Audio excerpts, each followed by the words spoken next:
Our prophetess, she only knows the way to the truth, and in fact they recognize no other prophet. On this subject, a poet has said, "For us, a female prophet has arisen. Her laws we follow. For the rest of mankind, the prophets that appeared were always men."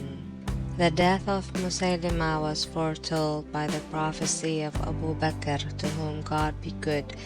He was in fact killed by Zayd bin Khattab. Other people say it was done by Wahshi, one of his disciples. God only knows whether it was Wahshi. He himself says on this point, "I have killed in my ignorance the best of men, Hamza bin Abdul Muttalib, and then I killed the worst of men, Musaylima." I hope that God will pardon one of these actions in consideration of the other. The meaning of these words, "I have killed the best of men," is that Wahshi, before having yet known the Prophet, had killed Hamza, to whom God be good, and having afterwards embraced Islam, he killed Musaylima. In regards of Khadija at-Tamimi, she repented by God's grace and took the Islamic faith. She married one of the Prophet's followers. God be good to her husband. Thus finishes the story. The man who deserves favors is, in the eyes of women, the one who is anxious to please them. He must be of good presence, excel in beauty those around him, be of good shape and well-formed proportions, true and sincere in his speech with women.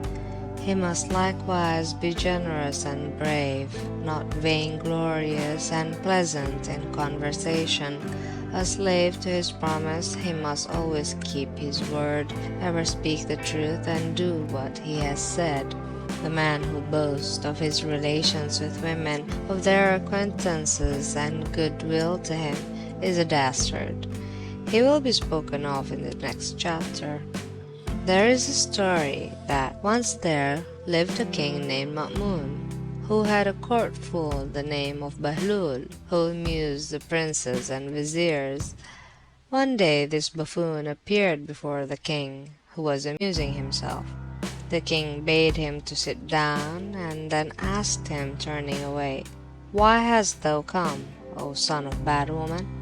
Bahlul answered, "I have come to see what has come to our Lord, whom may God make victorious." "And what has come to thee?" replied the king.